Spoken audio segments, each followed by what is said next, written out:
अरे मोरे रामा हो राम।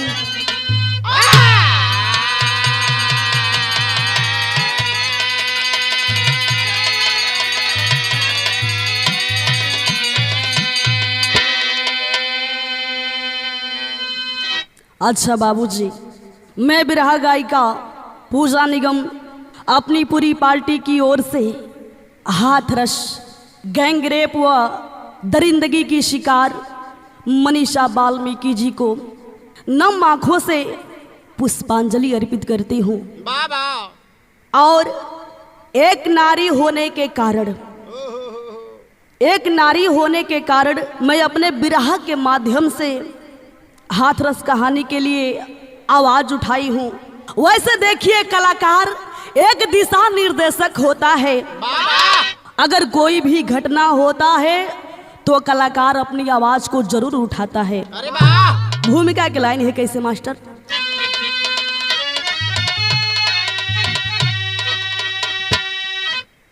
ऐ दुनिया के मालिक बता दे मुझे, बिटिया बन के जन्मना क्या गुनाह है। गर्भ में मर रही, आग में जल रही,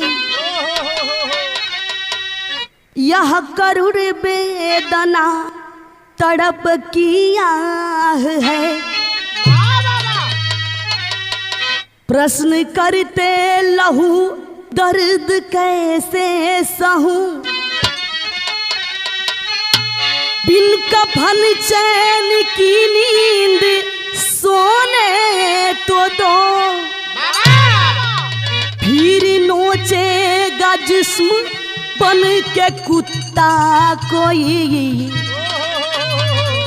मर्द होने का एहसास होने तो दो।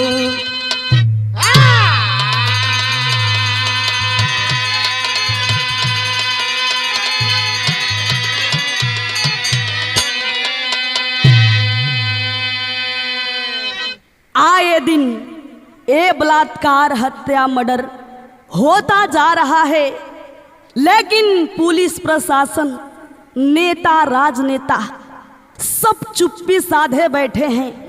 समझ में नहीं आता है कि क्या यह वही हिंदुस्तान है, यह वही सोने की चिड़िया है।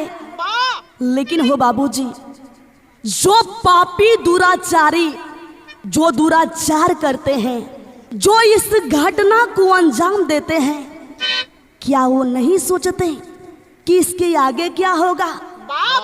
लेकिन उन लोगों के लिए ये सब तो लगता है कि आसान हो गया है।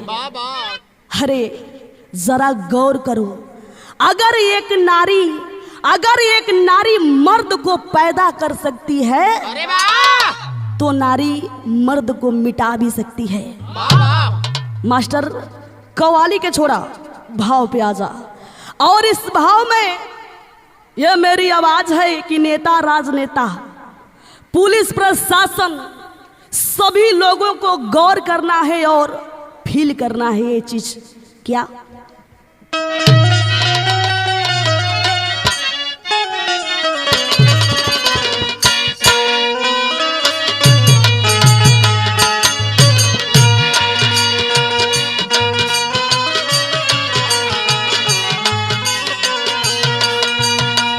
यही कहना है, यहाँ बेच देते हैं, यहाँ बेच देते हैं कफन राजनेता। गौर करिए, यहाँ बेच देते हैं कफन राजनेता। कंधे पे यारे उठा करी तो देखो, कंधे पे यारे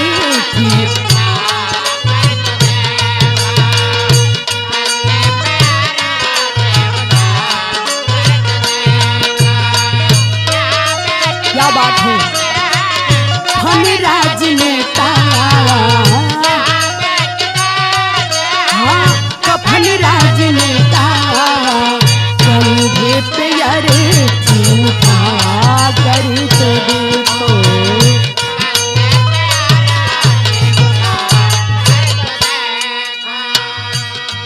हाँ यहाँ बेच देते, हाँ यहाँ बेच देते कफन राजनेता।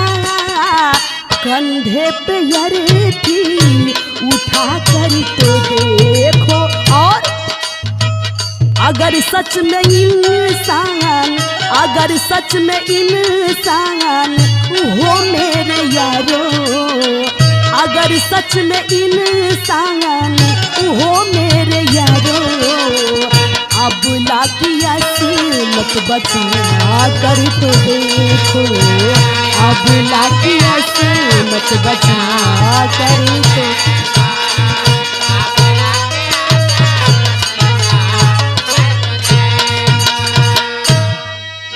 मास्टर नज्म के लाइन है,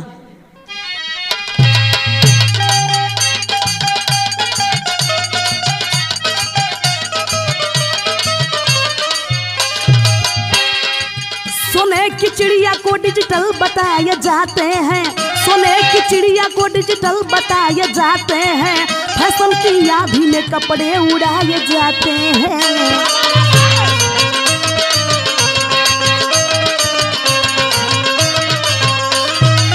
यहाँ पर कृष्ण राम गौतम गांधी खेले हैं, उन्हीं के आंगन में क्यों अबला आज अकेले हैं।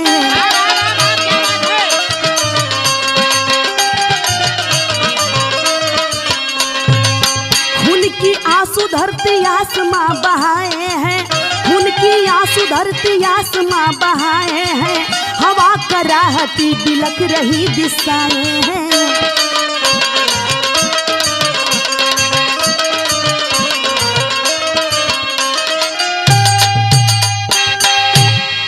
इतना जघन्य अपराध हो रहा है, लेकिन सोने की चिड़िया को डिजिटल बताने वाले जरा गौर करिए। उस दिन ताला टूटेगा संविधान के पेटी का, जिस दिन जिस्म निचोड़ा जाएगा किसी मंत्री के बेटी का। क्या बात है। ये बातें जहर लगेगी, लेकिन ये सच्चाई है, यह रियलिटी है। मास्टर गीत लगल के शिवा।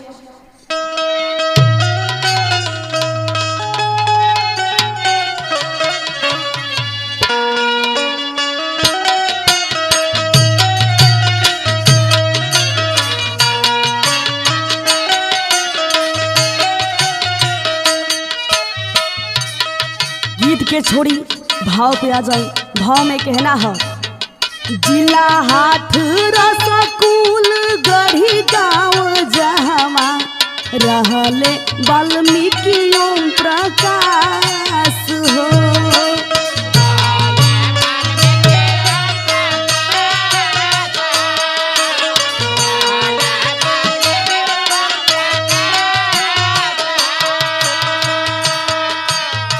नारी आशा देवी बाड़ी, नारी आशा देवी घर में दूगो कुमार रहले, बिटिया मनीषा रहली खास हो।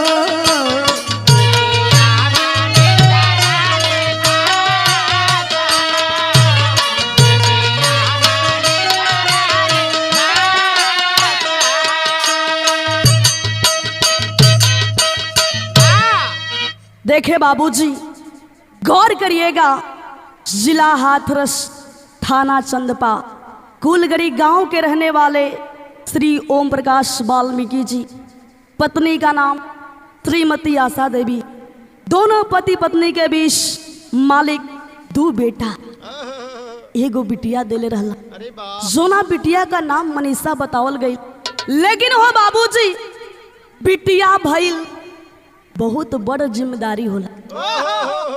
बिटिया जब जवान हो जाली, समय से कॉलेज जाए के हा, समय से घरे आवे के हा, अरे वाह, घर से बाहर निकलत कभी बड़ा रिस्क होला, बड़ा जिम्मेदारी होला।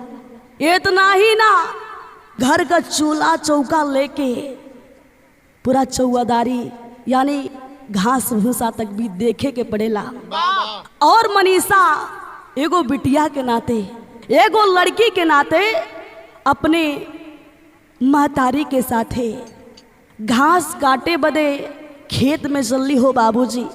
भैल का मास्टर गीत है, गीत के छोड़ा भाव पर आ जा।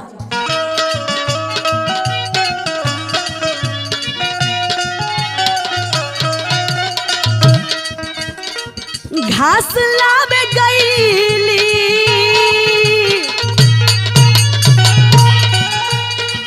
घास लावे गईली माई के संहेलिया के।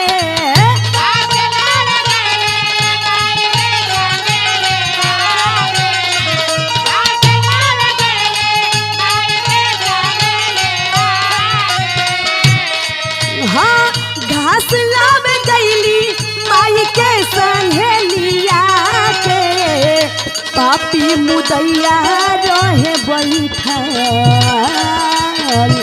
पापी मुदैया रहे बैठल कि खेतवा में घटिया लगा के।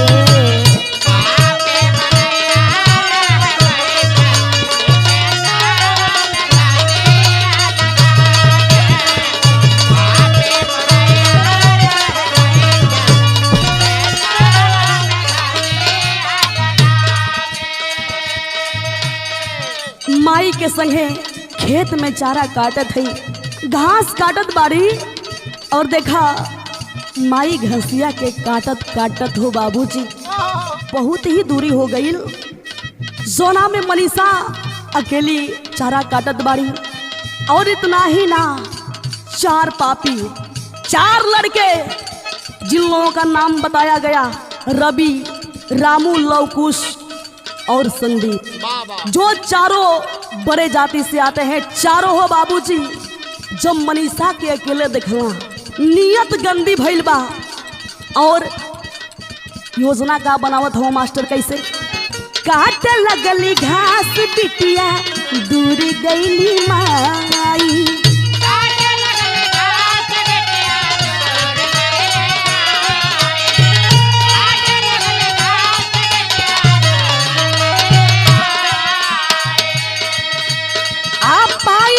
अकेला पापी, पाई के अकेला पापी नीच गईले आई।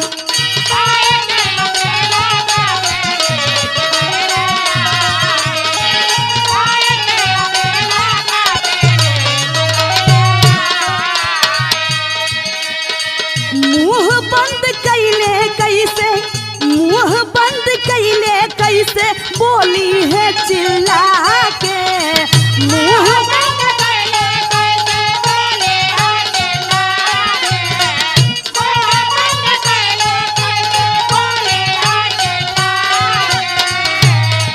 हाँ, मुंह बंद कैले कैसे बोली है चिल्ला के। पापी मुदैया रहे बैठल, पापी मुदैया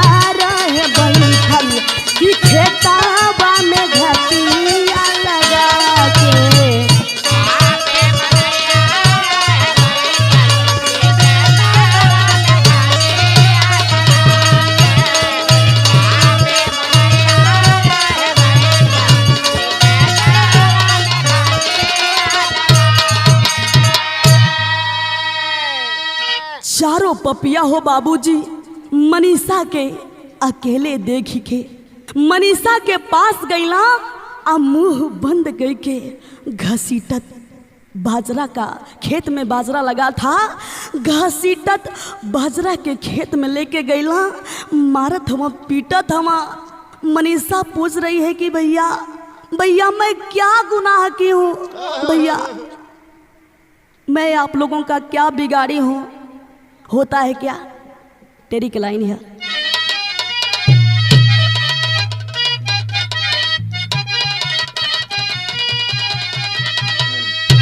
कुम्हिलाई अंतर मन से गुड़िया, अरे कुम्हिलाई अंतर मन से गुड़िया, बस कसूर मेरी की एक लड़की हूँ भाई भाई भाई। यही कहती है क्या मेरा कसूर है। लेकिन जानते हो भैया, जानते हो, मेरी बात को ध्यान से सुनो। एक नारी के चीर हरण पे, एक नारी के चीर हरण पे महाभारत भी होता है। खाक हुई सोने की लंका, खाक हुई सोने की लंका, विवेक जिस पल सोता है। भैया कहा जाता है विनाश काले विपरीत बुद्धि। और सुनो भैया, जब बिलख रही थी अबला, जब बिलख रही थी अबला, जहां विनय भावना हारी है, कुछ तो मुझ पर रहम करो, कुछ तो मुझ पर रहम करो, तेरे घर भी बहन महतारी है। गिड़गिड़ा रही है भैया, क्या मैं बिगाड़ी हूँ, क्या मैं बिगाड़ी हूँ। भैया हमें छोड़ द लोगन। लेकिन हो बाबूजी पपिया नहीं मल्लन, पपिया पाप पे उतर गई हुआ और उगड़िया लाचार बेबस, लाचार बेबस, कुछ होश नहीं बा, जरा सा होश बाटे, वही होश में भगवान के ध्यान लगावत है। इतना ही नहीं, मैं भी नारी हूँ, मैं भी लड़की हूँ, बिरहा गा रही हूँ। लेकिन जब रोड पे निकलती हूँ, कुछ लुच्चे लफंगे बोलियां बोलते हैं, उस टाइम उस समय बस मन में यही होता है कि भगवान अब से ऐसा दोबारा ना हो। हर एक लड़की यानी हिंदुस्तान की हर महिला बहन बेटी असुरक्षित हैं। जैसे वह मनीषा भगवान को याद कर रही है। कैसे मास्टर?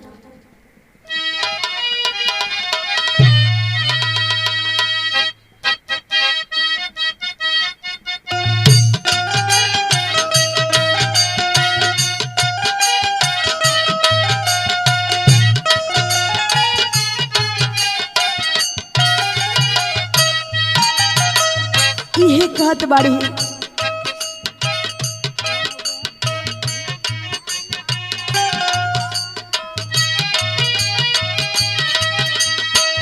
आवा कन्हैया आवा द्रौपदी का भैया आवा, आवा कन्हैया आवा द्रौपदी का भैया आवा, अबला का सुनीला पुकार हो। द्रौपदी के बेरी भागल नंगे पाँव अइला कान्हा, द्रौपदी के बेरी भागल नंगे पाँव अइला कान्हा, लुट जाई बहिनिया तो हार है। भगवान के याद कैली है, लेकिन हो बाबूजी किस्मत की जवन मंजूर बदनसीबी जवन ना करा दे। लूटाई जतिया जाना, रो रही है, बिलख रही है कि भैया छोड़ दो, भैया मुझे छोड़ दो, तुम्हारे घर में बहन बेटी है, कुछ तो रहम करो भैया। लूटाई जतिया जाना, अपला के ठतिया जाना, पड़ता नी पैया तो हार है। पापी बाबू मुहवा के काला कैले, मुहवा के काला कैले, रोवेली धरती आंसू ढार है। चारों पापी हो बाबूजी बारी बारी से आपन मुंह के काला केला। लुट गई एक बेटी, लुट गई एक बहन, लेकिन और का करत हो मास्टर? कैसे?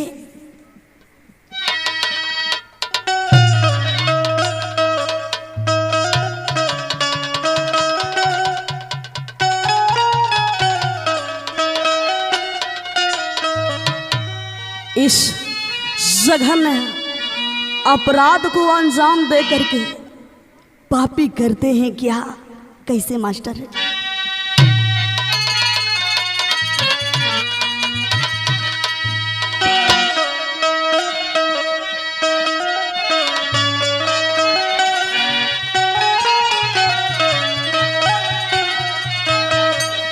भगवान आपकी दुनिया भी गजब है मास्टर। हे भगवान हो,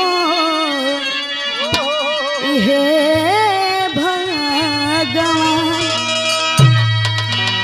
फिर चाह की ना, हाँ फिर चाह की ना, बाग में कोयलिया,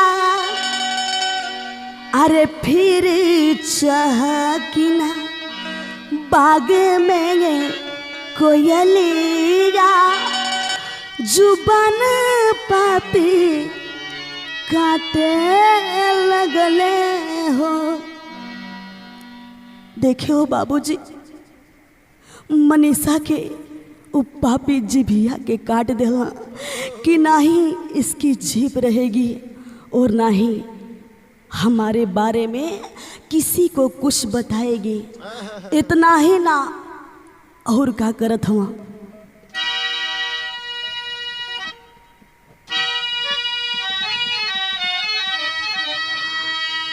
रीढ़ के हड्डी तोड़े लगले पापी मुदैया, हमारे खाती जनवा दबावे नटैया। और हो बाबूजी का कैलन? कभी कहूँ कि ना, हाँ कभी कहूँ कि ना, डाल डाल कोयलिया, अरे कभी कहूँ कि ना, डाल डाल कोयलिया, की पंख पापी तोड़ दिहले हो। मनीषा के रीढ़ का हड्डी हो बाबूजी मार पीट के कसैया तोड़ दिहला। अब तो ना ही चलने के लायक है और ना ही बोलने के लायक है और ना ही मुंह दिखाने के लायक है। लस्त पस्त हालत में पड़ी है। माई खोजत बाड़ी, आवाज देत बाड़ी और वहीं से चारों पापी फरार हो गेला। माई आवाज देत बाड़ी, मनीषा तू कहाँ बाड़ू? मनीषा बिटिया तू कहाँ हो? माई जब खोजत बिटिया के पास अली, अब बेहोशी हालत में जब अपना बेटी के पवलिया, माई के कलेजा फटे लागल, मुंह में कलेजा आ गेलो बाबूजी। पछाड़ खाई के बिटिया के पास गिर गईली, आ गोदिया में लेके पूछो तारी की बेटी तोरा की का हो गई? तो के तुम्हारी हालत के बनावल है? सारी बात के सारी वो पाप वाली बात के मनीषा बतौली है कि मम्मी माई हमारे साथे का भइल, सारी बात के बतौली। और माई जोर जोर से चिल्लाई के रोवत बाड़ी। गांव जवार का लोग सब लोग जुटल बा वही खेत में, वही खलिहान में, और बिटिया के मनीषा के लोग लात फात के लेके गई हॉस्पिटल। कैसे मास्टर? आल्हा के लाइन है।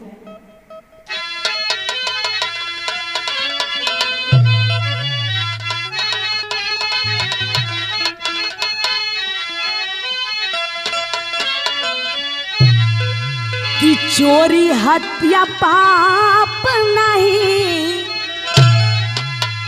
कहल गई हो बाबूजी, केहू कितना हो बड़ हुई, केहू कितना हो रुपया वाला होई, अरे वाह या काहे न बड़ जात से होई, लेकिन पाप कई के केहू अपने आप के बचा ना पाई। वाह वाह कि चोरी हत्या पाप नहीं, छुपे दुनिया में बाबू।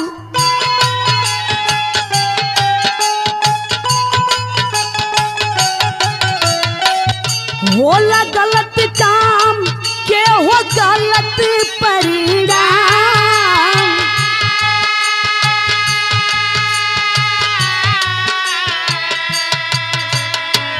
जयम कॉलेज अली गढ़ में भर्ती भैली बाबू।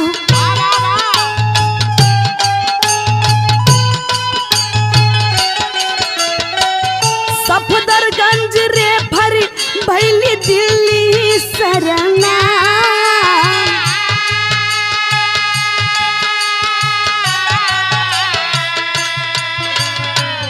रवि राम लौकुश सना दीप पकड़ले बाबू।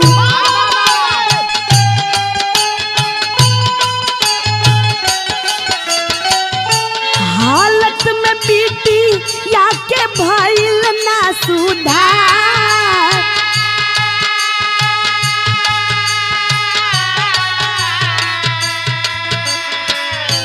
29 सितंबर घिरले चाँद बिच बदरिया बाबू।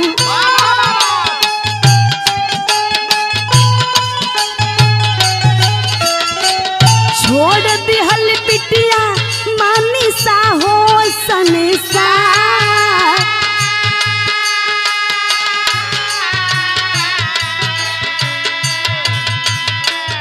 परिजन के लाश नहीं मिलल बहिनी का बाबू।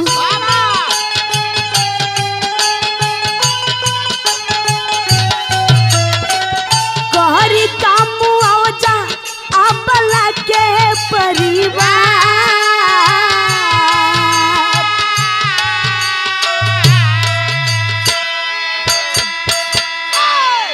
माई बाबू घर परिवार के लोग लाद के लेके गईला सफदरगंज दिल्ली हॉस्पिटल में, जहाँ से मनीषा रेफर कर गई। फिर लेके गईला जेएम कॉलेज अलीगढ़ में, वहाँ भर्ती हुई। भर्ती भइल बाड़ी, इलाज चलत है। और इधर माई बाबू थाना चंदपा पे दौड़त हवा मुकदमा दर्ज करावे बदे। मुकदमा दर्ज होत ना बा। धीरे धीरे 1 2 दिन 3 दिन 4 दिन 5 दिन यानी 8 9 दिन भइल, मुकदमा दर्ज नहीं हुआ। और इधर मनीषा भर्ती है, इलाज चल रहा था। 8 9 दिन के बाद हो बाबूजी तबीयत में कोनो सुधार ना आइल। मनीषा ये दुनिया के छोड़ के चल गई। और घर परिवार वाला जंगल की बिटिया दुनिया से चल गई तो लाश मांगत हुआ पुलिस वालन से, लेकिन बाहर पुलिस वालों की गुंडागर्दी, जो ये बेटी की लाश उसके परिवार वालों को नहीं देते हैं।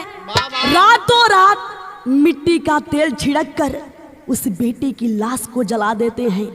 इतना गुंडागर्दी। हाँ, गिरफ्तारी हुई उन चारों की, रवि रामू लौकुश संदीप की। तो गिरफ्तारी होने से क्या फायदा? अगर जेल में हम हैं, हमें अच्छी सुविधा मिल रही है, व्यवस्था मिल रही है, तो ये सजा नहीं है जेल में रहने से।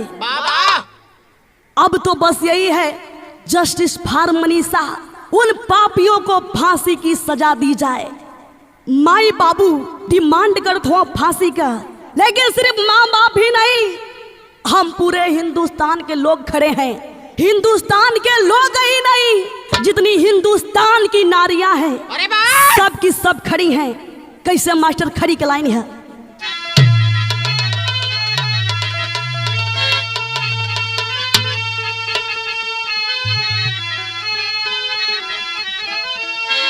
अरे जश्न नाही दुष्टों के घर, अरे जश्न नाही दुष्टों के घर, उदासी चाहिए। अब बीच चौराहे पर कुत्तों को बस फांसी चाहिए।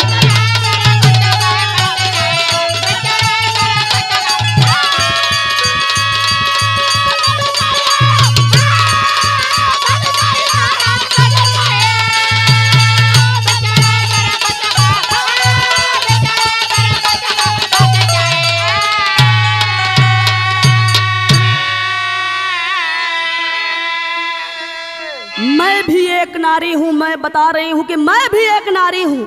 हमारे अंदर भी खौफ है, लेकिन क्या जो चारों दरिंदे हैं उन लोगों की पैदाइश अच्छी नहीं थी या उन्हें संस्कार नहीं अच्छा मिला? वाह कैसी माँ, कैसी उन लोगों के घर की माँ थी।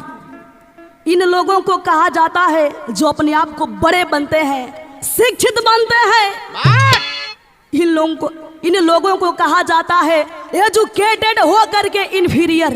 वाह कैसे मास्टर?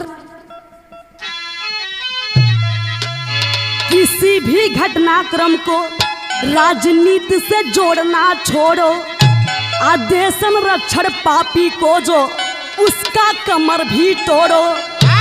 अरे नहीं संवेदना और मुआवजा की राशि चाहिए, तो बीच चौराहे पर कुत्तों को अब फांसी चाहिए।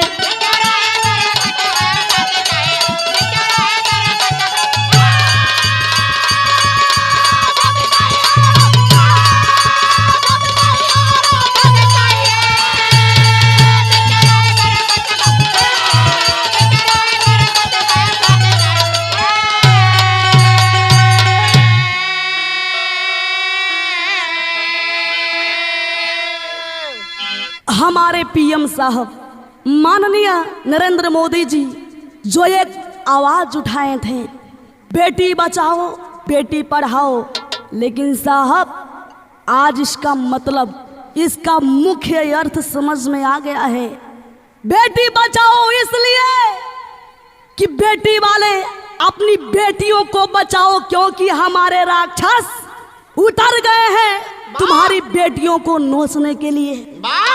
हम बेटियों को बचा रहे हैं, हम बेटियां बच रहे हैं। और दूसरा, बेटी पढ़ाओ इसलिए कि तुम्हारी बेटियां बच रही हैं, बेटियों को पढ़ाओ, यानी तुम्हारी बेटियां पढ़ने जाएंगी तो हमारे राक्षस, हमारे कुत्ते उसे नोचेंगे। साहब ऐसा मत करिए, नारी के सम्मान को समझिए, नारी की सुरक्षा करिए, नारी को इतना कमजोर मत समझिए साहब। इस पे खड़े उतरिए, इस नारे पे खड़े उतरिए, इसमें द्वर्थी भाव मत समझाइए, रक्षा करिए। बिरहा समाप्त। आखिरी लाइन आवा।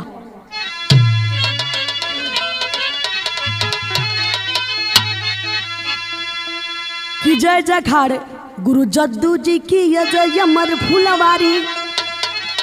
अरे गुरु श्री नारायण संग मितवा अध बिहारी हो।